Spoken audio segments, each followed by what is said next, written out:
আসসালামু আলাইকুম ওয়া রাহমাতুল্লাহি ওয়া বারাকাতুহু। আজকে তোমাদের ইংরেজি প্রথম পত্রে যে প্রথম সাজেশন ক্লাস এবং যেটাকে আমি বলেছি ফাইনাল টাচ, তো সেই ক্লাসে তোমাদের সবাইকে স্বাগতম।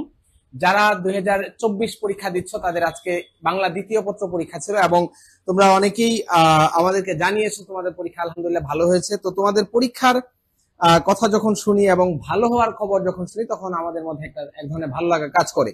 যদিও আমরা বাংলার ব্যাপারে তোমাদেরকে আশানুরূপ বা যথেষ্ট সহযোগিতা তোমাদেরকে করতে পারিনি, তারপরেও বাংলা নিয়ে তোমাদের যারা টেনশনে ছিল, দুশ্চিন্তায় ছিল, তাদের দুশ্চিন্তা দূর হয়েছে আলহামদুলিল্লাহ। এখন কাজ হলো আজকে আমাদের ইংরেজি প্রথম পত্র যে পরীক্ষাটা হবে সেটার ব্যাপারে তোমাদেরকে আমি বিস্তারিত যতটুকু সম্ভব ধারণা দেওয়ার চেষ্টা করব। এখানে সাজেশন থাকবে যে টপিকটা নিয়ে তোমাদের সমস্যা, সিনোনিম অ্যান্টোনিম। আমরা সিনোনিম অ্যান্টোনিম প্র্যাকটিস করব। দেখো সবকিছু একদম সাজিয়ে রেখেছি, সিনোনিম অ্যান্টোনিম বোর্ড পরীক্ষায় আসা আগের বছরের সিনোনিম অ্যান্টোনিম গুলো নিয়ে আমরা কাজ করব। তারপরে যেটা হলো যে এক্সট্রা সিনোনিম কিছু আছে সিনোনিম অ্যান্টোনিম, সেগুলো নিয়ে আজকে একটু আমরা স্টাডি করব। তারপরে গ্রাফ এন্ড চার্ট নিয়ে তোমাদের একটা ভয় কাজ করে অনেকের মধ্যেই, সেই গ্রাফ এন্ড চার্ট নিয়ে আজকে একটু আলোচনা করব। তারপরে আরো কি কি থাকবে আমি তোমাদেরকে বলি। তারপরে তোমাদের সামারি রাইটিং, স্টোরি রাইটিং, সবকিছু নিয়ে আজকে বিস্তারিত আলোচনা হবে। এখন তোমাদের কাজ হলো আজকের যে ক্লাসটা তোমরা করতেছো, যারা তোমাদের সাথে এইচএসসি পরীক্ষা দিচ্ছে বন্ধুদেরকে মেনশন করে জানায় দাও যে ক্লাসটা শুরু হয়ে গেছে। এটা টোটালি একটা সাজেশন ক্লাস এবং তোমাদেরকে জাস্ট বলে দেব ওয়ালাইকুম আসসালাম, আছি আলহামদুলিল্লাহ ভালো। তোমাদের সবার কাজ হলো যে বন্ধুদেরকে মেনশন করে জানায় দাও। ধরো সিনোনিম অ্যান্টোনিম আমি তোমাদেরকে ওইভাবে হাতে ধরে ধরে কখনোই পড়াই নাই। কেন পড়াই নাই জানো? কারণ হলো আসলে প্র্যাকটিসটা শেষ সময়ে করলেই ভালো, একটু আইডিয়া নিয়ে যেতে পারবা এবং হুবহু কমন চলে আসলে তো কথাই নেই। এগুলা সবগুলা বোর্ড পরীক্ষার আলোকে সাজানো আমাদের সিনোনিম অ্যান্টোনিমের লেকচারটা। তো আমরা সিনোনিম অ্যান্টোনিমই সবার আগে যাব, তোমাদেরকে নিয়ে কিছু প্র্যাকটিস করব। তোমরা এর মধ্যে প্রত্যেকেই ক্লাসটা তোমাদের বন্ধুদের সাথে শেয়ার করে দাও, যারা ক্লাস করে তোমাদের সাথে তাদেরকে মেনশন করে জানায় দাও। কিছু ট্রিক্স শেয়ার করব তোমাদের সাথে, যেটা হলো কিভাবে খাতা নিট এন্ড ক্লিন রাখবা বা কতটুকু কি করবা, এটা সবকিছু দিয়ে আজকে বিস্তারিত আলোচনা করব। এখন কথা হলো প্রথমেই যে ব্যাপারটা তোমাদেরকে আমি একটু ক্লিয়ার করতে চাই সেটা হলো, আচ্ছা হলুদ দিয়ে দেখো তোমাদের যে 35 নাম্বার 35টা নাম্বারের ব্যাপারে সতর্ক হইতে হবে। 35 নাম্বার কোনটা? এমসিকিউ, আনসারিং কোশ্চেন, সামারি, তারপরে কি তারপরে আর হলো flow chart. Summary, flow chart, MCQ, answering question, এই 4টা অপশনের মধ্যে তোমাকে কি করতে হবে? খুব সাবধান থাকতে হবে, খুবই সাবধান থাকতে হবে। দেখো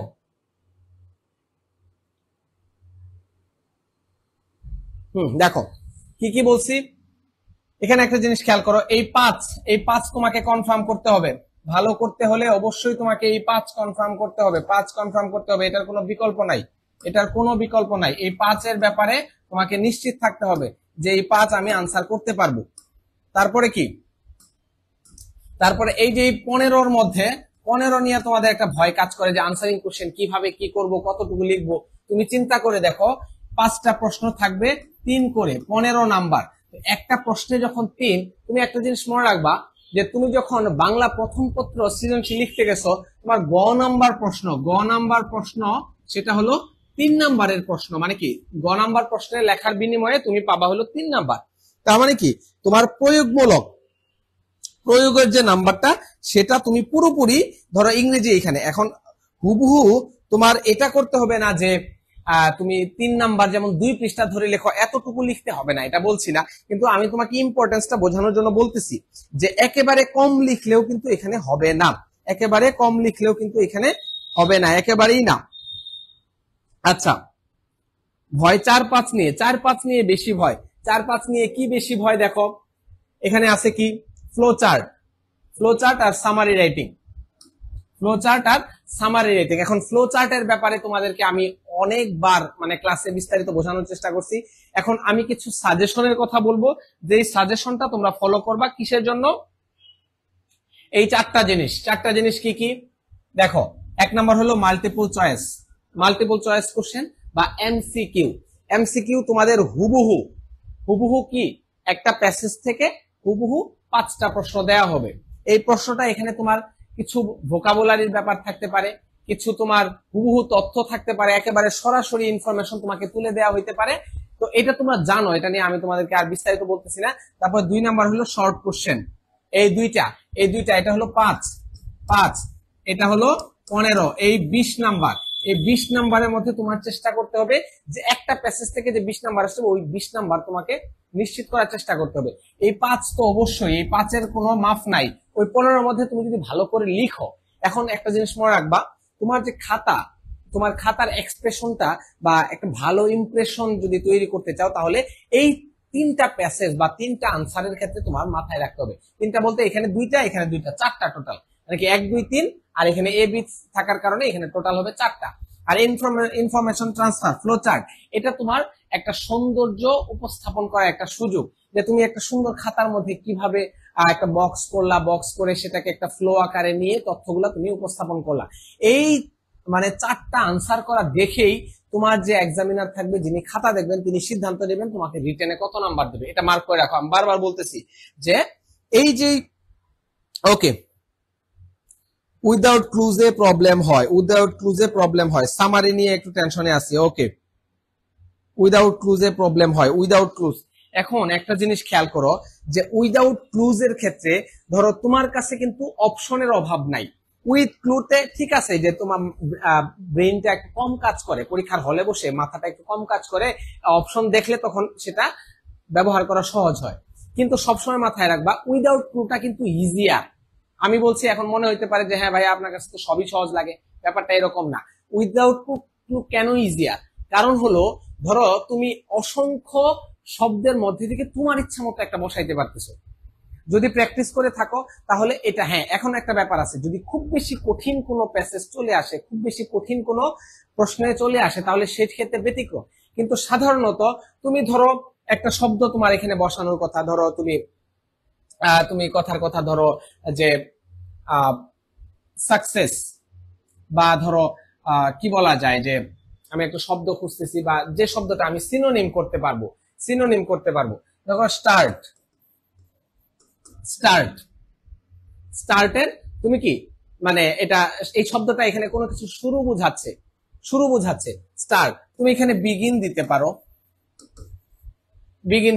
এখন ধরো তোমার বোর্ড পরীক্ষায় এই অপশনে আনসার হিসাবে 2টাই দেয়া থাকবে, স্টার্টও দেয়া থাকবে, বিগিনও দেয়া থাকবে। এমন না যে তোমাকে স্টার্টটাই শুধু দিতে হবে, জাস্ট ভাবটা বোঝার চেষ্টা করবা যে সেই শূন্য স্থানে আমি কোন শব্দটা বসাইলে আমার প্যাসেজটা সুন্দরভাবে পরিপূর্ণ হচ্ছে।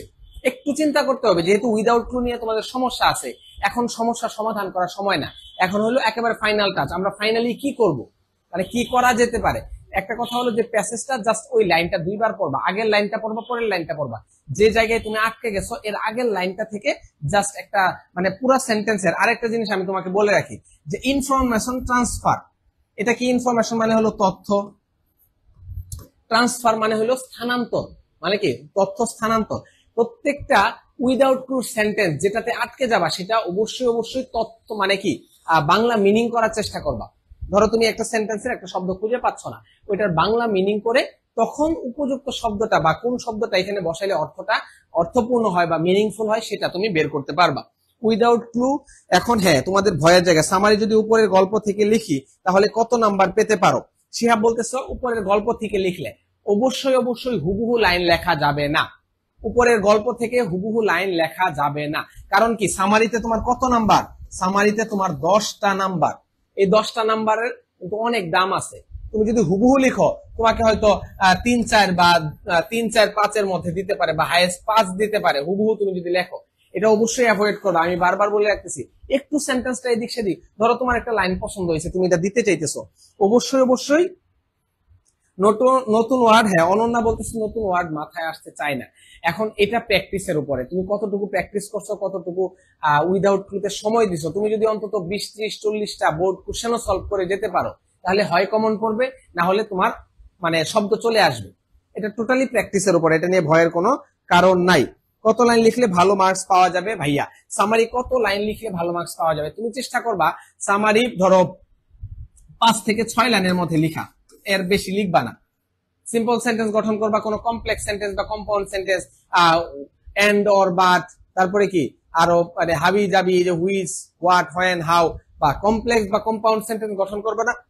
সিম্পলি 5 থেকে 6টা সেন্টেন্সে তুমি সামারিটা শেষ করার চেষ্টা করবে। মানে বেশি হলে যে তোমার ধরো খুব বেশি নাম্বার কাটা যাবে এরকম না, কিন্তু চেষ্টা করবা যত মিনিমাম রাখা যায় 4-5-6 লাইনের মধ্যে লেখার চেষ্টা করবা। বুঝতে পারছো? ওকে, হ্যাঁ, তোমাদের প্রবলেম গুলো আমাকে একটু জিজ্ঞেস করো, আমি আনসার দেওয়ার চেষ্টা করব, কোনো অসুবিধা নেই।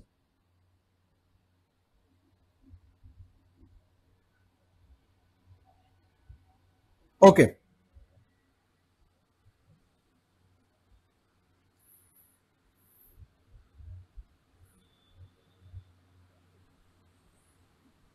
গ্রাফ চার্ট কত পেজ লিখতে হবে? গ্রাফ চার্ট 2 পেজ লিখবা, বেশি লিখবা না। গ্রাফ চার্ট 2 পেজ লিখলে এনাফ। দেখো এই যে এই তিনটা অপশন তোমাকে ডিফাইন করে দিবে যে আসলে তুমি মানে রিটেন অংশটুকুতে কতগুলা নাম্বার পাবা। এখন দেখো তোমার 3টা আনসার, 3টা বলতে 4টা টোটাল। একটা হলো MCQ, short question, answering question, তারপর হলো ফ্লো চার্ট এবং সামারি। এই 4টার জন্য তোমরা এই যে প্যাসেজ গুলো আছে, এখানে কি আছে? My name is Amerigo, I am 13 years old. তারপরে Nelson Mandela guided, important. Nelson Mandela guided, important. তারপরে এখানে আছে অ্যাডোসেন্স, খুবই ইম্পর্টেন্ট। তারপরে famous Greek philosopher, education, ecotourism, adolescence, এটা ইম্পর্টেন্ট, লিখতে পারো। জাস্ট আজকে একটু বেশি ইম্পর্টেন্ট যেগুলা, সেগুলাকে আমি একটু আলাদা করে দিতে চাই। নিশাত মজুমদার ইম্পর্টেন্ট। কারণ কি সর্বশেষ চিটাং মেডিকেল কলেজে, চট্টগ্রাম মেডিকেল কলেজে একজন ডাক্তার বাবর আলী, তোমরা জানো, তিনি কিন্তু এভারেস্ট জয় করছেন। তো এই যে একটা কিন্তু বর্তমানে একটা রানিং একটা ইস্যু বা বর্তমানে একটা সাম্প্রতিক ইস্যু, তো এই জায়গা থেকে নিশাত মজুমদার এবং উইমেন এম্পাওয়ারমেন্ট, এই জায়গা থেকে আমরা নিশাত মজুমদারের এই প্যাসেজটাকে আমরা ইম্পর্টেন্ট কাউন্ট করতে পারি। তারপরে ট্রেডিশনাল সোসাইটি লাইক আওয়ার্স, তারপরে the act of thinking deeply and calmly about, Shilpi was only 15 years old when she married, এটাও তোমরা রাখতে পারো ইম্পর্টেন্ট। এগুলো আসতে পারে, এই প্যাসেজগুলো ইম্পর্টেন্ট। তারপরে ড্রিম হ্যাভ ফ্যাসিনেটেড, এটাও ইম্পর্টেন্ট টু স্টার। তারপরে কি আছে? শেখ কামাল সবসময় ইম্পর্টেন্ট, ঢাকা বোর্ডে আছে। গত বছর বলেছিলাম যে শেখ কামাল যেহেতু বঙ্গবন্ধু রিলেটেড প্রশ্নগুলো আসে, একবার 7 মার্চের ভাষণ আসছে, তো শেখ কামাল কিন্তু আসতে পারে। তো এটা কিন্তু গত বছর চলে আসছে, তো এইবারও যেগুলা বলতেছি এগুলা তোমরা একটু ভালো করে দেখে যাও। তারপরে আছে কি? I have a dream today, I have a dream. তারপরে এডুকেশনটাও দেখতে পারো, প্যাসেজের জন্য ইম্পর্টেন্ট। যে বোর্ড থেকেই পরীক্ষা দেবা, এগুলা কিন্তু বাদ দেওয়ার কোনো সুযোগ নাই। এগুলা একটু ভালো করে, যদি কোনো প্যাসেজ পড়া না থাকে, অবশ্যই শেষ মুহূর্তে হলেও এই প্যাসেজগুলো অবশ্যই দেখে যাবা। শেষ মুহূর্তে হলেও এই প্যাসেজগুলা দেখে যাবা। আচ্ছা, আফরিনি ভাই জিজ্ঞেস করতেছে কোশ্চেন আনসার করার সময় কয় লাইন লিখতে হবে? এখন সর্বোচ্চ 2 থেকে 3 লাইন লিখবা। লাইন বলতে কি? সেন্টেন্স তৈরি করবা। সেন্টেন্স বেশি বড় করার সুযোগ নাই, 2 থেকে 3 লাইন লিখবা। বেশি লম্বা করো না, আবার একদম ছোট করে ফেলো না। 3 নাম্বার, স্টোরি কি বলবা? স্টোরি কথা বলে দেব, স্টোরি কথা আজকেই বলে দেবো, এখনই বলে দেবো, এই ক্লাসেই বলে দেবো, কোনো অসুবিধা নেই।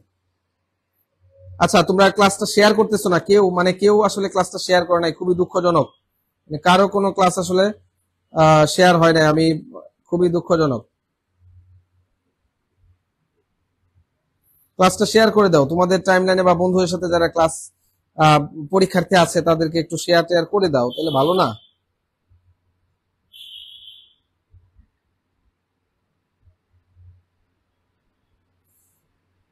ওকে,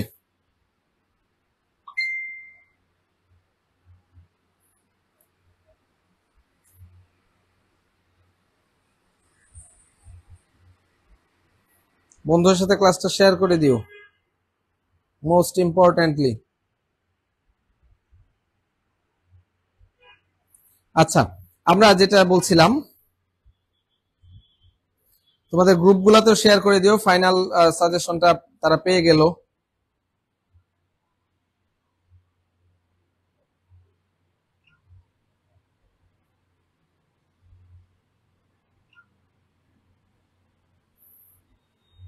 ওকে, তো এই প্যাসেজগুলা অবশ্যই মোস্ট ইম্পর্টেন্টলি দেখবা। তারপরে আরেকটা প্যাসেজ আমি এখানে বলতে চাই, নেলসন ম্যান্ডেলা, খুবই important. Nelson Mandela, I have a dream, Sheikh Kamal, ইরশাদ মজুমদার, হ্যাঁ বলে ফেলছি। তো এই প্যাসেজ গুলা একটু ভালো করে দেখে যাবে, ভালো করে। নেলসন ম্যান্ডেলাও একই রকম ইম্পর্টেন্ট। তো এই প্যাসেজ গুলার কথা আমি বলতেছি, 5টা 6টা প্যাসেজের কথা কিন্তু খুবই গুরুত্ব দিয়ে বলছি। তারপর দেখো উইথ ক্লু উইদাউট ক্লু, এখানে আমাদের বোর্ড কোশ্চেন গুলা যেগুলা, এইগুলা থেকে ঘুরে ফিরে আসার কথা, এগুলা থেকে ঘুরে ফিরে আসার কথা।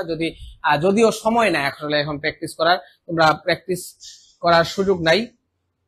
রিয়ারেন্স, আচ্ছা আমরা যে জিনিসটা দেখতে চাচ্ছি তোমাদেরকে নিয়ে সেটা হলো সিনোনিম অ্যান্টোনিম গুলা। দেখো এই সিনোনিম অ্যান্টোনিম গুলা আগের বছরের বোর্ড পরীক্ষায় আসা, বোর্ড পরীক্ষায় আগের বছরের বোর্ড পরীক্ষাগুলোতে এই সিনোনিম অ্যান্টোনিম গুলা আসছে। দেখো খুবই সহজ এবং খুবই সিম্পল, একটু চিন্তা করলে সিনোনিম অ্যান্টোনিম ভয়ের কোনো কারণ নাই। দেখো এখানে এ লট, এ লট মানে কি অনেক বা প্রচুর, প্রচুর পরিমাণে কোনো কিছু বোঝালে এ লট আমরা ব্যবহার করি। তো এটা সিনোনিম হলো হিউজ, হিউজ বা মাছ অনেক বেশি, বা প্ল্যান্টি, আমরা এখানে হিউজ বলতে পারি, প্ল্যান্টি। এটা এত বড় হইলো কেন, এটা আরো একটু ছোট করতে হবে।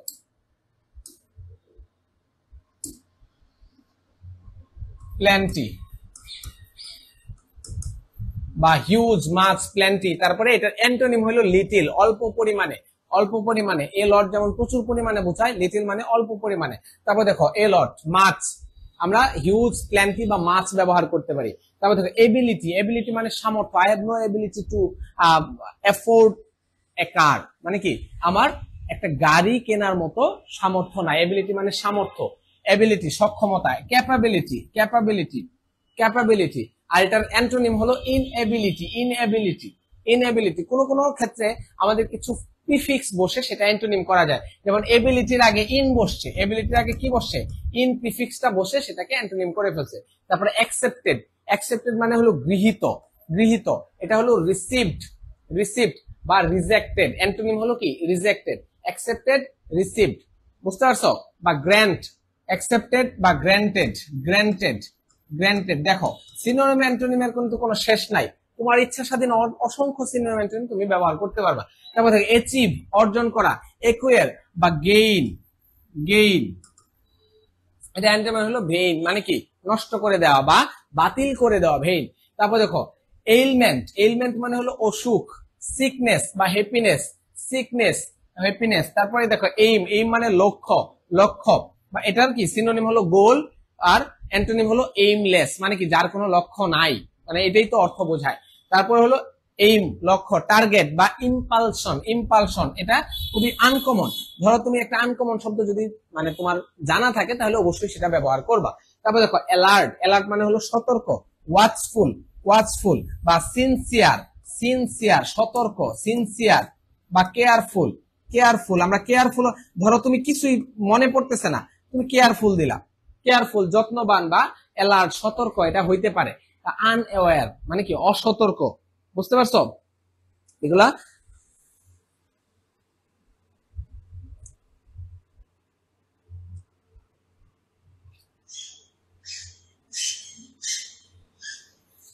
আচ্ছা এমসিকিউ তে এইটাই প্রবলেম হয়, এমসিকিউ তে। আচ্ছা সামারি কত লিখে ভালো মার্কস পাওয়া যাবে? 4-5 লাইন, 8-9 পাওয়া যাবে। হ্যাঁ 8-9 পাওয়া যাবে, 8-9 পাওয়া যাবে। সামারি লিখবা কিভাবে সেটারও কিছু টেকনিক বলে দেব, কোনো অসুবিধা নাই। গ্রাফ চার্টে কি প্যারা লিখবো? গ্রাফ চার্টে 3টা পার্টে লিখবা, 3টা পার্টে লিখবা, 3টা প্যারা করে লিখতে পারো। একটা ইন্ট্রোডাকশন, একটা হলো মেইন পার্ট, আর একটা হলো কনক্লুশন। 3টা প্যারা করে লিখতে পারবা, কোনো অসুবিধা নেই। 3টা ভাগে গ্রাফ চার্ট লিখতে পারবা। তারপরে দেখো অ্যালার্ট, অ্যাওয়্যার, আনঅ্যাওয়্যার। তারপরে কি অল, সবাই, অল সবাই, হোল, নান। দেখো এগুলা খুবই ইম্পর্টেন্ট। এই পিডিএফটা যদি তোমাদের প্রয়োজন হয় অবশ্যই পেজে মেসেজ দিও, আমি দিয়ে দিব। দেখো অল সবাই, হোল, নান অ্যান্টোনিম। তারপরে দেখো এলাও, এলাও মানে অনুমতি, অনুমতি দেওয়া। পারমিট, পারমিট মানে কি পারমিশন দেওয়া বা কাউকে অ্যাক্সেস দেওয়া, অনুমতি দেওয়া। তারপরে কি ডিনাই, ডিনাই মানে হলো বাতিল করা বা রিজেক্ট করা। ডিনাই আমি বললাম কি রিজেক্ট, রিজেক্ট, রিজেক্ট মানে হলো বাতিল করা। তারপরে অ্যাম্বিশন উচ্চাকাঙ্ক্ষা, এইম, ডিজায়ার, লেজিনেস মানে কি অলসতা বা মানে একেবারে মানে মেরমেরে অবস্থা যেটা। তারপরে অ্যাম্বিশন উচ্চাকাঙ্ক্ষা, ডিজায়ার এটা এটা লেজিনেস হবে, ডিজায়ার হবে না। তারপর দেখো অ্যাঙ্গার, অ্যাঙ্গার মানে হলো রাগ, রাগ এটা হলো টেম্পার, টেম্পার আমরা বলি না যে তার রাগ বেশি বা তার টেম্পার বেশি। তারপর কামনেস, কামনেস মানে কি খুব ঠান্ডা বা খুব শান্ত মেজাজের মানুষ। তারপর দেখো অ্যাঙ্গার রাগী, ক্লেম কামনেস। তারপর এংরি রাগ, এংরি রাগ, এভিল কাম। তারপর দেখো এংরি রাগান্বিত, ইরেট কাম, এগুলা একই রকম মানে কি একাধিক সিনোনিম আমরা পাচ্ছি। তারপর এপ্রিসিয়েট, এপ্রিসিয়েট মানে প্রশংসা করা, প্রেইজ প্রশংসা করা, ইগনোর মানে কি জাস্ট হলো তাকে মানে কি তুচ্ছ তাচ্ছিল্য করা, তাকে অ্যাভয়েড করা, ইগনোর অ্যাভয়েড আমরা এগুলো বলতে পারি। তারপরে কি এপ্রিসিয়েট প্রশংসা করা, প্রাইজ ক্রিটিসাইজ, ক্রিটিসাইজ মানে কি নিন্দা করা, ক্রিটিসাইজ মানে কি নিন্দা, এগুলো তোমরা জানো খুবই কমন এবং এইগুলা কিন্তু বারবার ঘুরে ফিরে বোর্ড পরীক্ষাগুলোতে আসতেছে। তারপরে এপ্টিটিউড মানে হলো যোগ্যতা, এপ্টিটিউড বা এটিটিউড, এটিটিউড বা এটিটিউড আমরা যেটা বলি। তারপর ডিসলাইক মানে কি অপছন্দ করা, ইনএপ্টিটিউড, ইনএপ্টিটিউড। তারপরে কি একুয়াটিক বিস্তৃত, অ্যাট্রাক্ট আকর্ষণ, ফেসিনেট অ্যাট্রাক্ট দেখো অ্যাট্রাক্ট আকর্ষণ, ফেসিনেট মুগ্ধ করা, আগলি, আগলি মানে কি কুৎসিত বা মানে খুব কদাকার। তারপর অ্যাওয়ারনেস সতর্কতা, অ্যালার্টনেস, আনঅ্যাওয়ারনেস। তারপর কি বিকজ কারণ, বিকজ কারণ, অ্যাজ অ্যাজ নাথিং। তারপর দেখো বিগেন আরম্ভ করা, স্টার্টেড, এন্ডেড খুবই সহজ এবং কমন যে শব্দগুলো, বিলিভ বিশ্বাস করা, ট্রাস্ট, ট্রাস্ট কাউকে বিশ্বাস করা, মিসবিলিভ কাউকে অবিশ্বাস করা।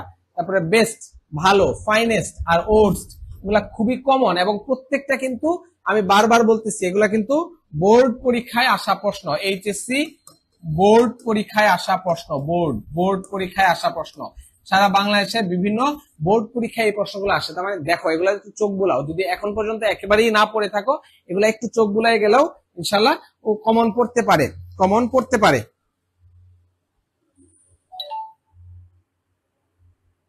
আচ্ছা Dinajpur board, Dinajpur board PDF দিব, অসুবিধা নাই। আচ্ছা হ্যাঁ পিডিএফ দিয়ে দেওয়া হবে, পিডিএফটা তোমরা একটু পেজে মেসেজ দিও, পেজে মেসেজ দিলেই সবগুলা পিডিএফ একসাথে ওপেন করে একটা লিংক করে আমি দিয়ে দেওয়ার ব্যবস্থা করবো, অসুবিধা নাই। তারপরে দেখো ব্রিং আনা, এগুলা তোমরা দেখে নিও, আসলে আমি মানে খুব বেশি করে চাচ্ছি না যে এগুলা তোমরা পিডিএফ দিব, তোমরা একটু দেখে নিও। তারপরে একই সাথে যে এক্সট্রা কিছু সিনোনিম অ্যান্টোনিম আছে, এক্সট্রা কিছু সিনোনিম অ্যান্টোনিম যেগুলো আছে দেখো ইম্পর্টেন্ট, ইম্পর্টেন্ট গুরুত্বপূর্ণ, সিগনিফিকেন্ট ক্রুশাল, অ্যান্টোনিম কি ইনসিগনিফিকেন্ট আনইম্পর্টেন্ট। তারপরে কি সেফ এটাও একটা অ্যাডজেক্টিভ, নিরাপদ, সিকিউর প্রটেক্টেড। তারপরে আনসেফ বা রিস্কি মানে যেটা কি অনিরাপদ। তারপর দেখো ক্লিন পরিষ্কার, পিওর স্পটলেস, আর এটা অ্যান্টোনিম হলো ডার্টি আনক্লিয়ার আনক্লিন। তারপরে ইউজ ব্যবহার করা, ইউজ ব্যবহার করা, ইউটিলাইজ ইউটিলাইজ, এমপ্লয় এমপ্লয় মানে কি কোনো কিছুকে কাজে লাগানো বা ব্যবহার করা। তারপরে মিসইউজ বা ওয়েস্ট, ওয়েস্ট মানে কি নষ্ট করা বা অকাজে লাগানো মানে সোজা কথা যেটা। তারপরে দেখো তারপরে অ্যাভেলেবল, অ্যাভেলেবল অ্যাক্সেসিবল বা অবটেইনেবল, অবটেইনেবল এটার অ্যান্টোনিম হলো আনঅ্যাভেলেবল বা স্কার্স, স্কার্স মানে কি মানে স্কার্স মানে হলো যে সংকট, সংকট মানে বলেন যে স্কার্স, স্কার্স সংকট, সংকট স্কার্স। তারপর এখানে দেখো ওয়াইল, ওয়াইল ডিউরিং, উইলস্ট। মেহবুব ভাইয়া ক্লাস চলতেছে, ক্লাস চলতেছে হ্যাঁ ওকে। তারপরে দেখো আফটার এবং লেটার, লেটার আফটার এবং লেটার ওকে। এগুলো হলো আমাদের এই যে এখানে দেখো এখানে কিছু সিনোনিম দেয়া আছে, তোমরা চাইলে এটা পিডিএফ আকারে নিয়ে একটু জাস্ট দেখে গেলা। তারপর এখানে লেটেন্ট অদৃশ্য, ইনস্ট্রাক্টর শিক্ষক, টিচার এডুকেটর, স্টুডেন্ট লার্নার, এগুলা হলো আমাদের সিনোনিম অ্যান্টোনিম, সিনোনিম অ্যান্টোনিম। আচ্ছা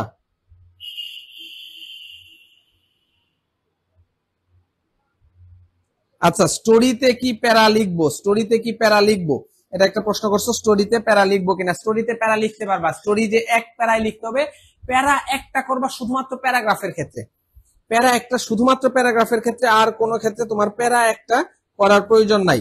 প্যারা একাধিক হইতে পারে, কোনো অসুবিধা নাই, প্যারা একাধিক হইতে পারে। প্যারা একটা করবা শুধুমাত্র কোথায় প্যারাগ্রাফে, এছাড়া তুমি যে ইচ্ছের মতো প্যারা করতে পারবে। ইচ্ছে মতো বলতে স্টোরিতে ধরো 3টা প্যারা করলা, ইন্ট্রোডাকশন থাকবে, তারপরে মেইন পার্ট থাকবে, তারপরে কনক্লুশন থাকবে। তুমি গ্রাফ চার্টের ক্ষেত্রে একই রকম তুমি 3টা প্যারা করতে পারবা। এটা হলো তোমাদের জন্য পরামর্শ। ওকে,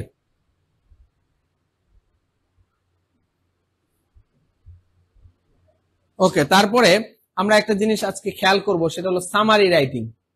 সামারি রাইটিং নিয়ে তোমরা একটু জানতে চাইছো, সামারি কি, এটা এক কথায় একটু জিনিসটা একটু দেখে রাখো। সামারি কি জিনিস বলতেছে? সামারি বলতেছে a summary is a shorter version of an original text that outlines the main point in a specific structure, in a specific structure. তারপর দেখো তোমার দ্য বুক অফ 1000 পেজ, মানে কি 1000 পেজের একটা বই, তোমার সামারি হবে কতটুকু? 1 থেকে 2 পেজ। তার মানে এটা একটা অনুমান, এটা একটা কি ধারণা, এটা একটা তোমার ধারণা। 1000 পেজের একটা বই, তোমার 1 থেকে 2 পেজ স্টোরি হবে।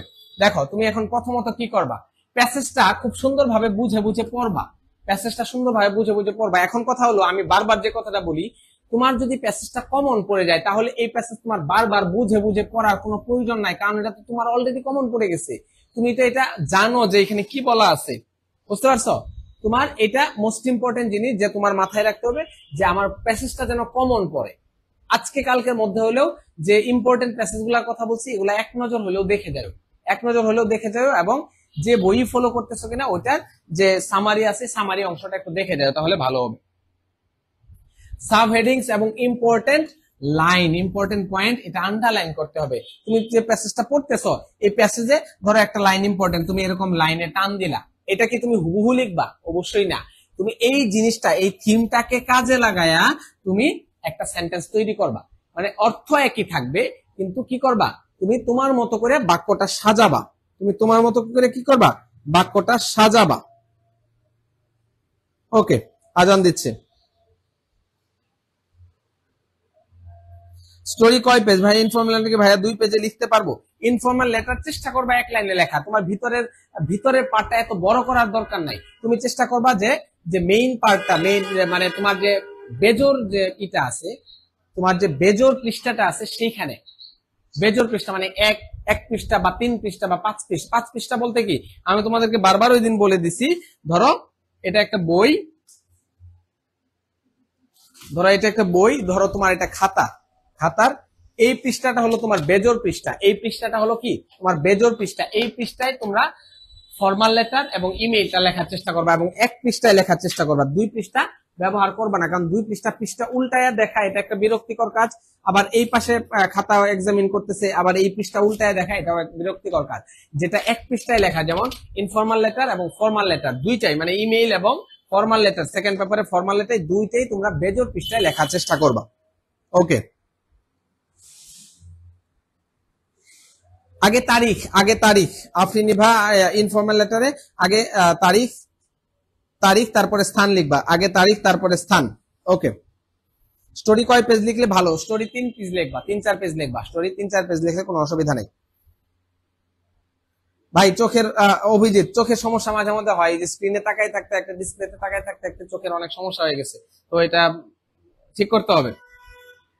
সামারি লেখায় প্রথমেই যেটা খেয়াল করবা, সামারি এর প্রথমেই লিখতে হবে যে প্যাসেজটি কোন বিষয় নিয়ে লেখা হয়েছে। তোমার ফার্স্ট যে লাইনটা হবে, ফার্স্ট লাইনটা, প্রথম লাইনটা মোস্ট ইম্পর্টেন্টলি খেয়াল করবা, মোস্ট ইম্পর্টেন্টলি, যে তোমার প্যাসেজের মূল বক্তব্য তোমার এক সেন্টেন্সে। ধরো আমি তোমাকে বলে দিলাম যে তুমি এই প্যাসেজটা 1 লাইনে আমাকে বোঝাও, যে লাইনটা লিখবা ওটা হবে তোমার প্রথম লাইন। প্রথমত বলবা যে এই প্যাসেজটা কি নিয়ে লেখা হয়েছে, বা মূল মোটিভটা কি, মূল আলোচ্য বিষয়টা কি, মানে কি মূল, এটা টপিক সেন্টেন্স, সোজা কথা আমরা সেটাকে বলবো যে টপিক সেন্টেন্স। টপিক সেন্টেন্স এটাকে বলবো কি, টপিক সেন্টেন্স। টপিক সেন্টেন্সটা তোমার অবশ্যই টপিক সেন্টেন্সটা তোমার অবশ্যই কি থাকতে হবে, শুরুতে থাকতে হবে, এবং প্রথম সেন্টেন্সটা হবে তোমার টপিক সেন্টেন্স। টপিক সেন্টেন্সটা আগে দিতে হবে, টপিক সেন্টেন্সটা আগে দিতে হবে, এটা মাথায় রেখো, কোনো সন্দেহ নাই।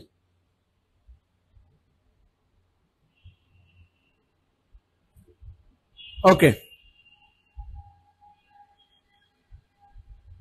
আচ্ছা, জুনায়েদ হোসেন কাইফ, তো এটা কি মূল বিষয় কোন লেখা হয়েছে, এখন কি লিখবা দেখো। দেখো এখানে আমি কিছু টপিক সেন্টেন্সের ধারণা তোমাদেরকে দিয়ে দিই, এটা দিয়ে শুরু করার চেষ্টা করবা। দ্য প্যাসেজ এক্সপ্রেসেস দিতে পারো, দ্য প্যাসেজ হ্যাজ এক্সপ্রেস দিতে পারো, দ্য প্যাসেজ ইজ অ্যাবাউট দিতে পারো, the passage views the idea, একটু ব্যতিক্রম, the passage views the idea, underlining factors, তারপরে perception, concept of, the passage views the underlining factors বা views the perception of, views the concept of, এগুলা দিয়ে লিখতে পারো। The passage explains, analysis, in the passage we find বা notice that, মানে কি যেটা তোমার পছন্দ এর মধ্যে যেটা তুমি মনে রাখতে পারবা সেটা দিয়ে শুরু করবা। The passage which has been discussed about, এই যে সেন্টেন্স গুলা এটাকে তুমি বানাবা কি সেন্টেন্স, টপিক সেন্টেন্স, এবং এইগুলা লেখার পর তুমি তোমার সেন্টেন্সটা দিবা, যে প্যাসেজটা আসছে ওইটা একবার পড়ে তোমার মাথায় যেটা আসবে যে কি নিয়ে লেখা হয়েছে মূল ভাবটা কিন্তু ধরতে পারতেই হবে, না ধরতে পারলে বিপদ আছে। তো এটা দিয়ে তুমি তোমার সামারিটা শুরু করবা। আচ্ছা, ওকে, ওয়ালাইকুম আসসালাম ইলারা। তারপর দেখো, মোস্ট ইম্পর্টেন্টলি এটা তোমার মাথায় রাখতেই হবে, মোস্ট ইম্পর্টেন্ট 3 স্টার এই পয়েন্টগুলো তোমার সামারি রাইটিং এর ক্ষেত্রে অবশ্যই মাথায় রাখবা। সামারি রাইটিং এর ক্ষেত্রে অবশ্যই মাথায় রাখবা কি, প্যাসেজ থেকে সরাসরি কোনো লাইন কপি করা যাবে না, এটা মাথায় রেখো যে প্যাসেজ থেকে। এখন কথা হলো যে তুমি কোনো লাইন বানায় লিখতে পারো না, বা পরীক্ষার হলে তোমার এমন অবস্থা হয়েছে যে তুমি আসলে কোনো লাইন খুঁজে পাচ্ছ না, সো স্যাড। তখন কি করতে হবে, তখন কি করবা, তখন হয়তো একটা সেন্টেন্স তুমি লিখতে পারো। এটা কোন ক্ষেত্রে, যে তুমি একেবারে নিরুপায়। এখন এইখানে তোমাদের মধ্যে যারা আছো আমি সবাইকেই মনে করি যে না, তোমরা একটা প্যাসেজের একটা লাইন তোমার পছন্দ হয়েছে, এটা তুমি কি লিখতে পারবা। তোমার একটা সেন্টেন্সে একটা লাইন পছন্দ হয়েছে, এটা তুমি তোমার মতো করে লিখতে পারবা, আমি আশা করি তোমাদের কাছ থেকে, এটা আমার এক্সপেকটেশন। তো এই ক্ষেত্রে কি করবো, প্যাসেজ থেকে সরাসরি কোনো লাইন কপি করা যাবে না, এটা মাথায় রেখো। তারপর সহজ সুন্দর সিম্পল সেন্টেন্সে লিখতে হবে। কোন ধরনের কমপ্লেক্স সেন্টেন্স বা কম্পাউন্ড সেন্টেন্স কি, এটা অনেক আগে বুঝাইছি, এটা নিয়ে আর বেশি বোঝানোর দরকার নাই। যেমন এন্ড অর বাট, এই যে সাবঅর্ডিনেটিং কনজাংশন, এগুলা দিয়ে কোনো সামারিতে কোনো সেন্টেন্স লিখবা না। এন্ড যুক্ত করে, তুমি ভাবতেছো কি আমি একটু চালাকি করি, এন্ড দিয়ে যুক্ত করে আমি 5টা সেন্টেন্স একসাথে লিখে ফেলি, তাহলে কি হলো, আমার তো 3-4 সেন্টেন্স লিখতে বলা হয়েছে, আমি একসাথে লিখে ফেলাম 5 সেন্টেন্স, এন্ড অলসো, এগুলা দিয়ে। তো এই চালাকি আসলে এই সামারি লেখার ক্ষেত্রে করলে তোমার এটা লস, এটা ভুল হবে, এটা করা যাবে না, বুঝতে পারছো। তারপরে দেখো, সিম্পল সেন্টেন্সে লিখবা, সিম্পল সেন্টেন্সে এক কথায় সুন্দর করে লিখে ফেলবা। তারপর কি, কানেক্টরস এর ব্যবহার করতে হবে। কানেক্টরস, এখন তোমরা তো সেকেন্ড পেপারে কানেক্টরস পড়ছো, কানেক্টরস, মোর ওভার, তারপরে কি বিসাইডস, এগুলা তোমরা কানেক্টর ব্যবহার করতে পারবা। মানে কি সামারি লেখার ক্ষেত্রে আমরা সেন্টেন্স কানেক্টর ব্যবহার করতে পারি। তারপর দেখো, অ্যাভয়েড ডিটেইলস, কি অ্যাভয়েড করবা, ডিটেইল অ্যাভয়েড করতে হবে। এক্সাম্পলস, কোনো উদাহরণ দেওয়া যাবে না, যেমন কি অ্যাজ বা উই ক্যান মেনশন দ্যাট বা ফর এক্সাম্পল, এগুলা দেওয়া যাবে না। ফর এক্সাম্পল বা উই ক্যান মেনশন বা we can highlight the example of, এই ধরনের সেন্টেন্স কখনো সামারিতে আনা যাবে না। তারপরে নোট অফ ইন্টারোগেশন মানে কি, এই যে টিক চিহ্ন, তারপরে প্রশ্নবোধক চিহ্ন বা বিস্ময়সূচক চিহ্ন, তারপরে কি এই যে এগুলা ইনভার্টেড কমা, মানে কি তুমি কোন সেন্টেন্স তুমি হুবহু লিখতে পারবা না। ইনভার্টেড কমা দিতে পারতেছ না মানে কি, কোন সেন্টেন্স হুবহু বলতে কি, যে আমার ডিরেক্ট সেন্টেন্স, ধরো প্যাসেজটার মধ্যে তোমার যে প্যাসেজটা দেওয়া আছে সেখানে একটা ডিরেক্ট বা প্রত্যক্ষ উক্তি, আমরা তো ন্যারেশন করছি, ডিরেক্ট ন্যারেশনে একটা উক্তি দেয়া আছে, তো তুমি কি ওইটা সামারিতে লিখতে পারবা, কখনোই লিখতে পারবা। ওটা যদি লিখো তাহলে তুমি ধরো তুমি 10-এর মধ্যে টিচার যদি দয়া করে বোর্ড পরীক্ষা তোমাকে 2-3 দেয়, এর বেশি আশা করার সুযোগ নাই। এগুলা করা যাবে না, এগুলা করা মানে কি প্যাসেজে তুমি একেবারে ধ্বংস করে ফেলবা, এগুলা করাই যাবে না। তারপরে কি, এক প্যারাগ্রাফে লিখতে হবে। যেমন কি ওই যে স্টোরি রাইটিং এর ক্ষেত্রে, গ্রাফ চার্টের ক্ষেত্রে তোমরা অনেক কিছু জানতে চাইতেছো যে ভাইয়া কয় পেজ লিখবো, কয় প্যারা লিখবো। সামারির ক্ষেত্রে এটা মনে রাখো, প্যারা হইতে হবে একটা, মানে কি একটার বেশি কোনো প্যারা, ছোট বড় মানে মাঝারি কোনো প্যারাই করা যাবে না, বুঝতে পারছো, ছোট বড় মাঝারি কোনো প্যারাই করা যাবে না।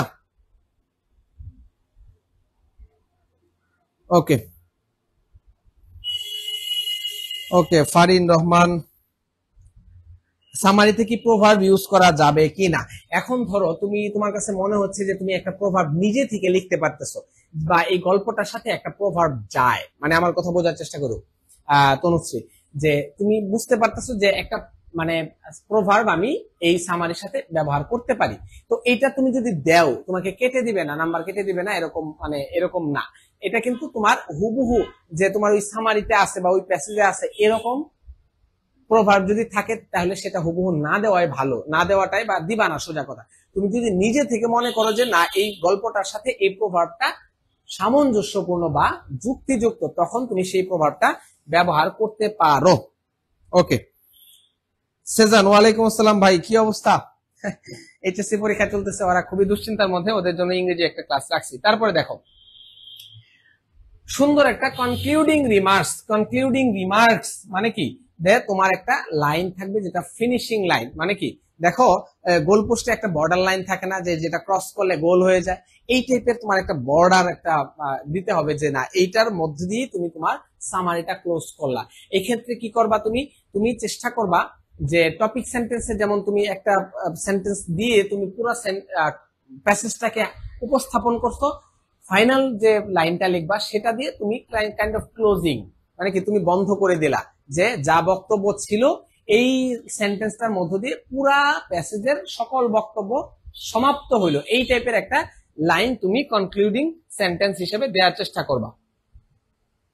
ওকে, তারপরে আমরা চলে যাব গ্রাফ এন্ড চার্টে। গ্রাফ এন্ড চার্টে, গ্রাফ এন্ড চার্ট কি? গ্রাফের চার্ট হলো এই যে দেখো বিভিন্ন ধরনের গ্রাফ এন্ড চার্ট আমরা এখানে দেখতেছি। একটা হলো বার চার্ট, বার চার্ট, তারপরে গ্রাফ চার্ট যেটা তোমাদের মোস্ট ইম্পর্টেন্ট, এটা সাধারণত আসে এই গ্রাফ চার্ট থেকে আসে এবং পাই চার্ট থেকে আসে। পাই চার্ট কি? পাই চার্ট হলো ওই যে আমাদের আমরা পিৎজা খাই না, পিৎজার মতো। ওকে, পিৎজার মতো যে অংশ অংশ ভাগ করে দেয়া থাকে, তো এটা নরমালি এই দুইটা থেকে আসে, গ্রাফ চার্ট এবং পাই চার্ট, এই দুইটা থেকে আমাদের আসে। সাজেশন দেওয়া থাকবে, সমস্যা নাই। তো এখানে চারটা তথ্য আমরা দিব, চারটা তথ্য আমরা দিব। সেটা হলো, একটা হলো ইন্ট্রোডাকশন, ইন্ট্রোডাকশন, তারপরে থাকবে মূল তথ্যের একটি সংক্ষিপ্ত বিবরণ, তারপর হলো সংখ্যাগত তথ্য, সংখ্যাগুলাকে তুমি বর্ণনা করবা। প্রথমে দিকবা হলো ইন্ট্রোডাকশন। এখন ইন্ট্রোডাকশন টাইপের লাইন কি হবে দেখো, তোমার গ্রাফ এন্ড চার্ট এইভাবে হেডলাইন দিয়ে তোমাকে আসবে এবং নিচে একটা গ্রাফ দেয়া থাকবে অথবা পাই চার্ট দেয়া থাকবে। তো বলা থাকবে look at the chart below, it shows the sources of air pollution in a city. তো এটা আসতে পারে distribution of a family's income, তারপরে লিটারেসি রেট অফ বাংলাদেশ, তারপরে কি it shows the percentage of transport used by 800 students, তারপরে কি যে choice of profession by educated people in our country. তো এই যে এইখানে প্রায় 8টা 10টা, 1টা 2টা 3টা 4টা 5টা 6টা 7টা 8টা 9টা 10টা, মাত্র 10টা গ্রাফ চার্ট দেয়া আছে। তো এটা ফলো করবা একটা। আচ্ছা, আপনি এভাবে বলতে পাই চার্ট আসতে পারে। আমরা সবসময় বলি গ্রাফ চার্ট পাই চার্ট দুইটা ইম্পর্টেন্ট। পাই চার্ট তোমাদের কাছে একটু কঠিন মনে হয়, কিন্তু এটা কঠিন লাগার কোনো কারণ নাই, সেম জিনিস, জাস্ট হলো তুমি ওই পোর্শনটাকে ভাগ ভাগ করে বুঝাবা। মানে কি, একটা হলো বার দেয়া আছে, একটা হলো স্লাইসের মতো করে দেয়া আছে, এটাই, আর কিছু না। তো প্রথমে কি করবা দেখো, তোমার চার্ট নিয়ে যা কিছু প্রশ্ন আছে গ্রাফ এন্ড চার্ট নিয়ে এক কথায় আনসার করে দেই। প্যারা কয়টা লিখবা, এখানে আনসার যদি তোমার জিজ্ঞাসা থাকে প্যারা কয়টা লিখবো, প্যারা লিখবা 3 প্যারা, এক কথায় আনসার। প্যারা কয়টা লিখবা, 3টা। টাইটেল, নো টাইটেল, কোনো টাইটেল দেওয়া যাবে না, যে এটা স্টোরি না, এটা স্টোরি না, এক কথায় যেটা কমপ্লিটিং স্টোরিতে যেমন তোমরা টাইটেল দাও, তোমার গ্রাফ এন্ড চার্টে কোনো টাইটেল দেওয়ার দরকার নাই, তোমার একটা ইন্ট্রোডাক্টরি একটা সেন্টেন্স থাকবে, ইন্ট্রোডাকশন বোঝাবে। তারপরে should we draw graph, graph আঁকার প্রয়োজন নাই। এখন অনেকেই কি করে, যে ভাবে যে আচ্ছা আমার কাছে তো সময় আছে বা আমি তো মানে এটা পারি, বুঝতেছি, তাহলে আমি কি করি, এক কাজ করি, আমি হলো সুন্দর করে গ্রাফ যেটা দিছে এই গ্রাফটা আমি আঁকায় দিয়ে আসি। না, এই কাজ করাই যাবে না, এটা হাস্যকর কাজ। তাহলে প্যারা কয়টা লিখবা, 3 প্যারা লাগবা। প্রথমে থাকবে ইন্ট্রোডাকশন, তারপরে বিস্তারিত মানে ডিসকাশন করবা, তারপরের অংশ যেটা থাকবে সেটা হলো কনক্লুশন বা সামারাইজ। সামারাইজ দেখো, ইন্ট্রোডাকশন, ইন্ট্রোডাকশনের শুরুতে তোমরা এই লাইনগুলা লিখে দিতে পারো, যে the graph illustrates the graph reveals information about the graph provides তারপরে the graph deals with the graph shows তারপরে the graph illustrates, reveals, provides, deals, shows, যে বিষয়টা থাকবে এটা আমরা উল্লেখ করব। এখন এখানে দুইটা জিনিস থাকতে পারে, একটা হলো তোমার ইয়ার উল্লেখ করা থাকতে পারে, ইয়ার উল্লেখ করা থাকতে পারে। ইয়ার যদি উল্লেখ করা থাকে তাহলে অবশ্যই ফ্রম দা ইয়ার টু, মানে কি ফ্রম দা ইয়ার এত থেকে এত পর্যন্ত, এত সাল থেকে এত সাল পর্যন্ত এগুলা উল্লেখ করবা। আর যদি সাল উল্লেখ না থাকে তাহলে the graph illustrates, reveals, provides, deals, shows এগুলা আমরা দিয়ে দিতে পারি। বুঝতে পারছো লাবণ্য? ডেপিক্স দেয়া যেতে পারে, ইয়েস ডেপিক্স তো দেয়া যেতে পারে, ভেরি গুড। আচ্ছা, গোল্ড স্টেইন রাইটিং সাজেশন, অবশ্যই রাইটিং সাজেশন দিব ভাইয়া, কোনো টেনশন নাই। একটু ক্লাস শেষ পিডিএফ দেওয়া হবে, রাইটিং সাজেশন সবগুলা পিডিএফ দিয়ে দিব, কোনো অসুবিধা নাই। তারপর দেখো যে প্রোভাইডস এন্ড ওভারভিউ সবকিছু দিবা, মানে কি একটা ওভারভিউ সুন্দর করে এখানে লিখবা, এগুলা একটু দেখো প্যাসেজ কিভাবে লিখবা, এটা আসলে ডিটেইল বলার কিছু নাই। তারপরে ডেসক্রাইব মানে কি ওই যে প্যাটার্নটা, পাই চার্ট বা গ্রাফ চার্ট যেটাই হোক তোমরা ওইটা বর্ণনা করবা। তারপরে conclusion, finally analysing the survey it can be said that the day is not far away when every, মানে কি এখানে একটা পজিটিভ মেসেজ, একটা কনক্লুশনটা কিভাবে দেওয়ার চেষ্টা করবা, পজিটিভ মেসেজ দেওয়ার চেষ্টা করবা, একটা পজিটিভ মেসেজ দেওয়ার চেষ্টা করবা, এবং কি একটা ডিটেইল একটা তথ্য সেখানে প্রোভাইড করার চেষ্টা করবা। এখানে আমরা কিছু অ্যাডভার্ব আমরা দেখতে পারি, এগুলো আমরা ইউজ করতে পারবো। দেখো এখানে the graph chart shows the choice of profession by educated people in our country. এখানে profession, farming, business, government job, research work, banking, teaching এগুলা দিয়ে আমরা সাধারণত এই যে এই ধরনের গ্রাফ আসতে পারে। তো এখানে একটা নমুনা দেয়া আছে, এগুলো তোমরা দেখো, টেকনিক দেয়া আছে। তো এখানে দেখো এখানে কি দেয়া আছে, লিটারেসি রেট মানে কি 1995 এ 38.1 ছিল, 2000, 2001, 2003, 10 এগুলা সুন্দর করে দেয়া আছে। আর পাই চার্টটা হলো মূলত আমার এই যে দেখো একটা পিৎজার ছবি দেয়া আছে, এই জিনিসটা হলো পাই চার্ট। এই পাই চার্টটা এখানে এইভাবে ভাগ করা হয়, ভাগ করে তোমাকে লিখতে বলা হয়, যে তথ্যটা আছে সেটা আমরা বর্ণনা করার চেষ্টা করব। পাই চার্ট, তো pie chart shows reveal several types of pie chart, এখানে সুন্দর করে দেয়া আছে। জাস্ট এটা নিয়ে আর এখানে দেখো the pie chart below shows the percentage of families household income distributed into different categories. Now analyze the chart focusing on the main aspects. তো এটা আমরা আজকে আর বিস্তারিত আলোচনা করতেছি না, এটা লিখতে তোমার ধরো কতক্ষণ সময় লাগতে পারে আমি আসলে নট শিওর।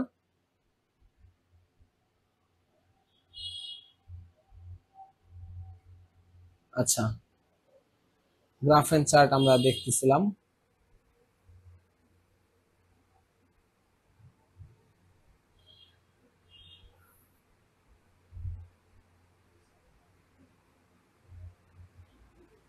আচ্ছা, তারপরে অনেকেই সাজেশনের জন্য বলতেছিলাম, স্টোরি রাইটিং।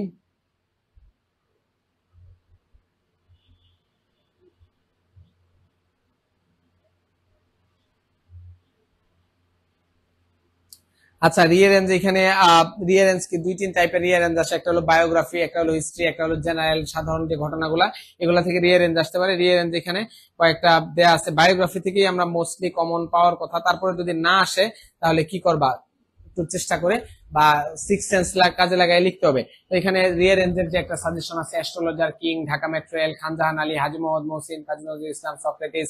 তো বায়োগ্রাফি থেকে সাধারণত আসে, যদি নাও আসে তারপরেও ঘাবড়ানোর কোনো কারণ নাই, ম্যাক্সিমাম বায়োগ্রাফি থেকে আসে।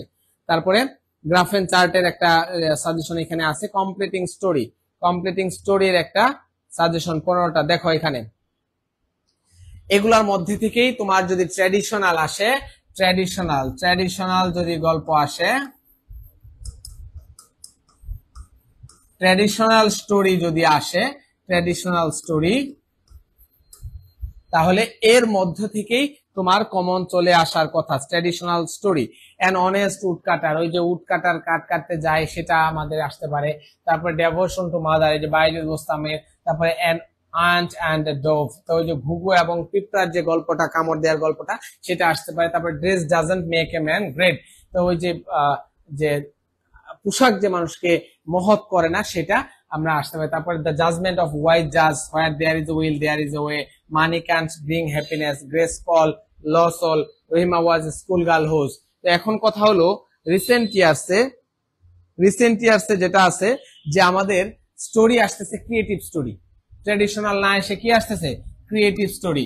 দিনাজপুর বোর্ড, ময়মনসিংহ বোর্ডে বিশেষ করে গত বছর খুবই মানে একটু কঠিন, একটু জটিল টাইপের একটা স্টোরি দিছে, যেটা নিয়ে অনেকেই ঘাবড়ে গেছে এবং যথেষ্ট তাদের ব্যাক পাইতে হয়েছে। এখন কথা হলো ক্রিয়েটিভ স্টোরি লেখার ক্ষেত্রে কয়েকটা থিম মাথায় রাখবা, যে এটা তোমার কল্পনা শক্তিকে কাজে লাগাইতে হবে এবং ফ্রি হ্যান্ড রাইটিং কে কাজে লাগাইতে হবে। এখন তোমাদেরকে যেটা করতে হবে যে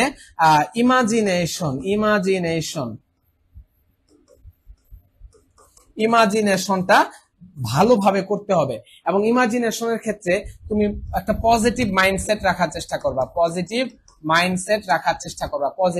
যেন এটা পজিটিভ থাকে, যে আমি চিন্তা করব পজিটিভ। ধরো তুমি while going to college you saw a rickshaw puller lying beside the road, মানে কি তুমি যখন যাচ্ছিলা কলেজে তখন দেখলে একটা রিক্সা পোলার, একটা পুর রিক্সা পোলার বা একটা উইক বা সিক রিক্সা পোলার সে রাস্তার পাশে পড়েছিল। তো এটা পজিটিভ একটা সেন্স মেক করতে হবে, যে তুমি যখন রিক্সা দিয়ে বা কলেজে যাচ্ছ তখন দেখলা কি যে তুমি then you inform to your teachers or to your friends that you have seen a rickshaw puller lying beside the road. তো দেন তুমি কি করলা, তুমি তাদেরকে ইনফর্ম করলে, কলেজের অনুমতি নিয়ে সবাই মিলে এসে তাকে নিয়ে হসপিটালে গেলা। হসপিটালে গিয়ে কি দেখলা, যে ট্রিটমেন্ট করানো হলো, ডাক্তারের সাথে কথা বললা, ডাক্তার বললো তার একটা স্ট্রোক হয়েছে, ধরো এখন প্রচন্ড গরম, তার একটা হিট স্ট্রোক হয়েছে, তো এখন ট্রিটমেন্ট করাইতে হবে। তুমি কি করলা, যে হ্যাঁ ঠিক আছে আমরা ট্রিটমেন্ট করাবো। এখন তোমার কাছে তো টাকা পয়সা নাই, তুমি বাসায় কল দিলা, তুমি তোমার প্যারেন্টস কে জানাইলা যে এরকম একটা ঘটনা, তো এখন কি করা যায়। তো তোমার প্যারেন্টস কি করলো, আচ্ছা ঠিক আছে তুমি খুবই ভালো কাজ করছো, আমরাও হসপিটালে আসতেছি। তারা হসপিটালে গেলো, ওনাকে ট্রিটমেন্ট করাইলো, তো ওনার হসপিটালে ভর্তি হওয়া লাগলো। তখন তারপরে তোমরা কি করলা, তার ফ্যামিলির কাছে ইনফর্ম করলা যে আপনাদের এরকম একজন অসুস্থ হয়ে হসপিটালে আছে, আপনারা আসেন। তো তারা আসলো, তাদের কাছে কিছু টাকা পয়সা তোমরা কালেক্ট করে তাদের কাছে দিয়ে আসলা, এবং কি করলা ফার্দার, মানে কি 2 or 3 more days he had to stay at hospital। তো তুমি কি করলা, ফ্রিকুয়েন্টলি যখন সময় পাইছো তুমি তোমার ফাদারকে নিয়ে, according to your father, along with your father you went to hospital and looked after and just to monitor the gradual progress of the poor person। এই যে একটা পজিটিভ মাইন্ডসেট, ধরো তুমি একটা রিক্সা দিয়ে যাচ্ছ, বা একজন রিক্সা চালক, সে রিক্সা বা অটো ড্রাইভার, তো সে নোটিস করলো তার পেছনে একটা ব্যাগ রাখা। তো ব্যাগটা হাতে নেওয়ার পর তুমিও পাশেই, তুমিও সিটে আসো, তুমি ওই রিক্সা দিয়ে যাচ্ছ, ব্যাগটা পাওয়ার পর সেটার ভিতরে অনেকগুলো টাকা। কোন একজন হয়তো প্যাসেঞ্জার কি ভুলবশত বা আনকনসিয়াসলি ওই ব্যাগটা এখানে রেখে চলে গেছে। এখন কি করলা, তুমি পজিটিভ মাইন্ডে চিন্তা করো, তুমি ওই রিক্সা পোলারকে, সে রিক্সা পোলার বলতেছে যে let's go to nearest police station, let's go to nearest administrative office, let's go to কি বলা যায় যে traffic police box, to inform them about the bag বা about the full money bag full of money। তো এই যে positive mindset, তোমরা গেলা, তারপরে এই টাকাটা কি করলা, ওইখানে ব্যাগটা কার এটা খোঁজার চেষ্টা করা, ভিতরে একটা ভিজিটিং কার্ড পাইলা, ভিজিটিং কার্ডে একজন লোকের নাম্বার দেয়া আছে, তার নাম লেখা আছে, সেই নাম্বারে যোগাযোগ করা। মানে কি জাস্ট পজিটিভ চিন্তা করে ফটাই ফেলতে হবে। ধরো তোমার দেশ নিয়ে কোনো কিছু আছে, তুমি দেশের ভালো চিন্তা করো বা দেশের উন্নতি চাও, এই ব্যাপারগুলা দিয়া কি করতে হবে, ক্রিয়েটিভ স্টোরিকে রাইট করতে হবে। ক্রিয়েটিভ স্টোরি খুবই মানে ক্রিটিক্যাল ব্যাপার, আবার খুব সহজ। এক্ষেত্রে স্টোরির ক্ষেত্রে অবশ্যই তোমার একটা টাইটেল ব্যবহার করবা। এখন টাইটেলটা যে আমার প্রভার্বই হইতে হবে, নট লাইক দ্যাট। তুমি কোনো প্রবাদ খুঁজে পাচ্ছ না, তো তুমি একটা লাইনকে খুব সুন্দরভাবে সিম্পল সেন্টেন্স, ছোট করে একটা লাইন, এক লাইনে লিখে সেটাকেও তুমি টাইটেল হিসেবে ব্যবহার করতে পারো। এটা মাথায় রেখো। ঢাকা বোর্ডে তেমন ক্রিয়েটিভ স্টোরি আসে না। হ্যাঁ, অনন্যা খুব ভালো কথা বলছে। আচ্ছা, ক্রিয়েটিভ স্টোরি আসলে ক্রিয়েটিভ টাইটেল দিবা। আচ্ছা ওকে, ক্রিয়েটিভ টাইটেল দিবা।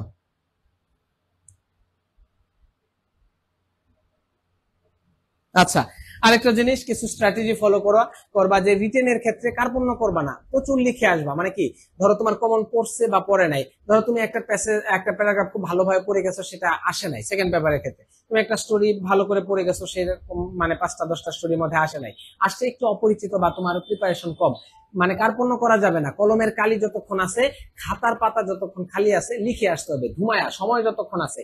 তবে অবশ্যই ফিনিশিং টাচটা দিয়ে আসবা। এমন না যে লেখা অসম্পূর্ণ রাখবা, লেখা স্পষ্ট করার চেষ্টা করবা, কোনো কাটাছেঁড়া করবা না, একদম গুছায়া একটা ইংরেজির খাতা তুমি জমা দিয়ে আসবা, এটাই তোমার যেন টার্গেট থাকে। আর অবশ্যই বললা ভরাটের ক্ষেত্রে সাবধান থেকো, যদিও ইংরেজি পরীক্ষায় কোনো এমসিকিউ নাই, তারপরেও তোমার রেজিস্ট্রেশন নাম্বার, রোল নাম্বার এগুলোর ব্যাপারে সতর্ক থাকো। আমার মনে আছে 2016 সালে যে ইংরেজি পরীক্ষা দিয়েছিলাম, মেবি মানে 95% নাম্বার ইংরেজিতে আলহামদুলিল্লাহ ছিল। তো এটা খুব বেশি অর্জন এটা বলবো না, কিন্তু মানে স্ট্র্যাটেজি এটাই ছিল যে খাতা নিট এন্ড ক্লিন থাকতে হবে। তোমার যে 35 নাম্বার যেটা কনফার্ম এমসিকিউ, তারপরে হলো যে কি বলে এমসিকিউ, তারপর হলো আনসারিং কোশ্চেন, সামারি, তারপরে ফ্লো চার্ট, এগুলো ভালো করে লিখবা উইথ ক্লু উইদাউট ক্লু, এগুলো মিস করা যাবে না। রিয়ারেঞ্জ 100%, রিয়ারেঞ্জে কোনো ভুলই করা যাবে না। তোমার নাম্বার কাটা যাইতে পারে কোথায়? নাম্বার কাটা যাইতে পারে হয়তো তোমার সামারিতে হয়তো তোমার 1-2 নাম্বার কাটা যাইতে পারে, তারপরে তুমি ধরো স্টোরি রাইটিং এ তোমার 1-2 নাম্বার কাটা যেতে পারে, তারপরে কি পাই চার্টে গ্রাফ চার্টে তোমাকে হয়তো 1-2 নাম্বার কাটা দিতে পারে। তো তারপরে তোমার 90+ নাম্বার পাওয়া কিন্তু সম্ভব। এখন 90+ এর কথা বাদ দাও, অন্তত A+টা নিশ্চিত করতে হবে ইংরেজিতে। আর সেকেন্ড পেপারে কেমন হয় কি হয় এটা আসলে অনিশ্চিত। তো অনেকগুলো নাম্বার, প্রায় 40 নাম্বার তোমার রিটেনে, তো এই রিস্কটা নেওয়া যাবে না। ফার্স্ট পেপারে আগায় থাকতে হবে। ফার্স্ট পেপারে চেষ্টা করবা 90 রাখার জন্য, 90+ রাখার জন্য, 90+ রাখার জন্য। সেকেন্ড পেপারে যেন টেনশন না হয়, টেনশন না হয়। বুঝতে পারছো? এইটা হলো স্টোরি কমন না পড়লে, হ্যাঁ সেটাই বানায় লিখে আসবা। আচ্ছা,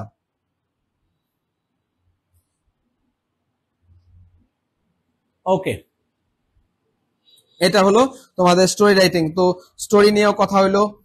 তারপরে কি আর কোনো জিজ্ঞাসা? Informal letter, informal letter, informal letter, informal letter নিয়ে একটু বলে ফেলি তোমাদেরকে। দেখো, ইনফর্মাল লেটারের ক্ষেত্রে bad effects of smoking, using mobile phone, Facebook, social networking site. Pattern মনে রাখবা যে ব্যাড ইফেক্টস অফ মানে খারাপ দিক কি কি আছে, স্মোকিং এর আছে, ফেসবুকিং এর আছে, ইন্টারনেটের আছে, সোশ্যাল মিডিয়া ইউজের উপর অনেক বেশি ব্যাড ইম্প্যাক্ট আছে। এগুলা খেয়াল করে এগুলা থেকে আসতে পারে। হাউ টু ইমপ্রুভ ইংলিশ, কিভাবে ইংলিশ ইমপ্রুভ করা যায়। Importance of pro curricular activities, reading news paper, learning English, ছোট ভাইকে বড় ভাইকে যাই হোক। তারপরে inviting to join a picnic, marriage ceremony, to visit our country or village, এগুলা ইম্পর্টেন্ট। তারপর describing a tour to a historical place, important, এটা আসতে পারে। তারপর প্ল্যান আফটার এইচএসসি এক্সাম আসতে পারে, ইনফর্মাল লেটারে আসতে পারে। To your friend for returning the book he borrowed, asking admission section of university about admission procedure for overseas student, এটা আসতে পারে, অ্যাডমিশন নিয়ে আসতে পারে ইনফর্মাল লেটার। তারপরে advising to avoid bad company, student politics আসতে পারে, important. তারপরে কি thanking or congratulation your friends for any gift or prize or event, এটা মোস্ট ইম্পর্টেন্ট, আমি দিতে চাই, এর মধ্যে একটা চলে আসতে পারে। ইনফর্মাল লেটার নিয়ে খুব বেশি ভয় পাওয়ার কোনো কারণ নাই, খুবই সিম্পলি ভালো করে জাস্ট পরীক্ষাটা দিয়ে আসবা, যেন ভয় পাওয়ার কোনো কারণ নাই। এখন কথা হলো তোমাদেরকে যে জিজ্ঞাসাটা করতে চাই সেটা হলো,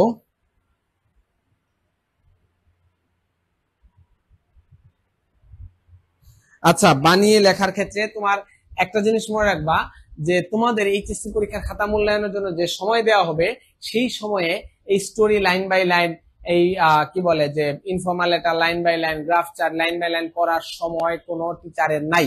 তো চেহারা সুন্দর রাখবা, খাতার চেহারা আগে কি মানে কি first impression is the last impression বা first impression is the best impression.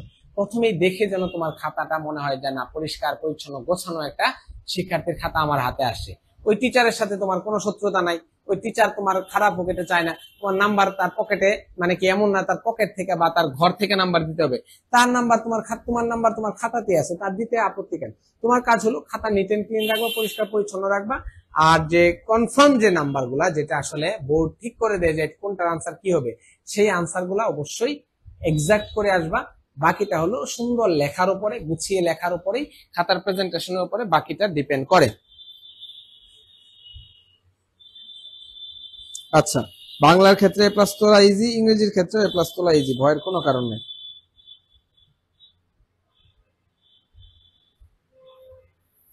আচ্ছা, ওকে ওকে, আর এটা নিয়ে আর কথা বাড়াচ্ছি না। ওকে, এখন তোমাদের জন্য কিছু পরামর্শ, যেটা হলো 2টা পরীক্ষা তোমরা দিয়ে ফেলছো, মানে কি পরীক্ষার ভয় তোমাদের কেটে গেছে আলহামদুলিল্লাহ। এখন তোমাদের কাজ হলো বাকি পরীক্ষাগুলো ভালোই ভালোই শেষ করে ফেলো। অ্যাডমিশনের আগে এইচএসসি একটা বড় বাধা, বড় একটা চ্যালেঞ্জ, তো সেই চ্যালেঞ্জটা তোমাদেরকে মোকাবেলা করতে হবে। আর সবসময় তোমার চেষ্টার দিকে মনোযোগ দিবা।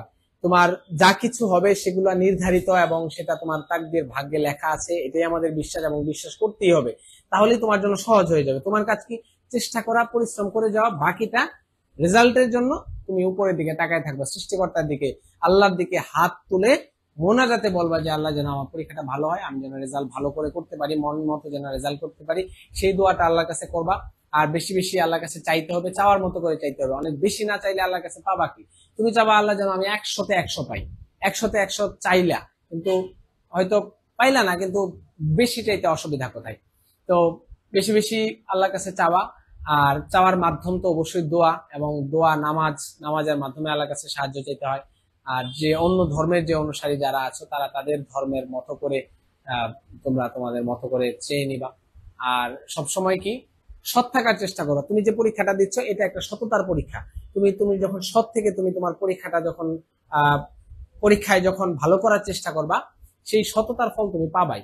হয়তো আপাত দৃষ্টিতে মনে হতে পারে যে পরীক্ষার রেজাল্ট হয়তো একটু কম বেশি হইতে পারে, কিন্তু সততার ফলাফল দিন শেষে তুমি অবশ্যই অবশ্যই পাবা। এই বিশ্বাসটা রাখতে হবে, এই বিশ্বাস রেখেই চেষ্টা করে যেতে হবে। আর নিশ্চয়ই চেষ্টার ফল অবশ্যই অতি সুমধুর। চেষ্টা করে গেলে সেটার ফল তুমি পাবাই পাবা।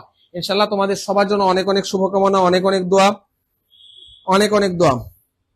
কঠিন এক্সাম শেষ, ফারিন রহমান, সবার জন্য অনেক অনেক দোয়া করি। হ্যাঁ, দোয়া করি। আফরিন নিভা, তনুশ্রী, অনন্যা বিশ্বাস, সবার জন্য অনেক অনেক দোয়া। সবাই ভালো করো, পরীক্ষা মন মতো রেজাল্ট করো। তোমরা ভালো করলে আমাদের ভালো লাগা। তোমাদের সাথে কখনো দেখা হয় না, তোমাদেরকে সরাসরি কখনো পড়ার সুযোগ হয় নাই, কথা বলার সুযোগ হয় নাই, হয়তো অনেকের সাথে হয়েছে, ম্যাক্সিমাম অনেকে, বেশিরভাগের সাথেই হওয়ার সম্ভব না। কিন্তু তোমাদেরকে যখন দেখি যে ক্লাস করতেছো, কষ্ট করতেছো, কোনো কিছু পাওয়ার জন্য চেষ্টা করতেছো, সেই চেষ্টাটা যখন বাস্তবায়ন হবে, সেই চাওয়াটা যখন তোমাদের পূর্ণ হবে, সেটাই আমাদের ভালো লাগা, সেটাই আমাদের প্রশান্তির বা তৃপ্তির জায়গা। তো আমাদের তৃপ্তির জায়গাটা তোমরা পূরণ করতেছো, এটা শুনলেও ভালো লাগে। তোমাদের চেষ্টা তোমাদের সফলতার দিকে নিয়ে যাক। তোমাদের সবার জন্য অনেক অনেক দোয়া, আদাব। সবাই ভালো থাকো, সুস্থ থাকো। আবার ইংরেজি দ্বিতীয় পরীক্ষার আগে সবার সাথে দেখা হবে, একটু গল্প গুজব করবো, একটু টাইম পাস করবো 1 ঘন্টা, তারপরে আবার তোমরা তোমাদের মতো করে টেবিলে গিয়ে পড়তে থাকবা। তো পরীক্ষা ভালো করে দাও, সেকেন্ড পেপার পরীক্ষার দিন আবার দেখা হবে। সবাই ভালো থাকো, সুস্থ থাকো। আল্লাহ হাফেজ। আসসালামু আলাইকুম ওয়া রাহমাতুল্লাহি ওয়া বারাকাতুহু।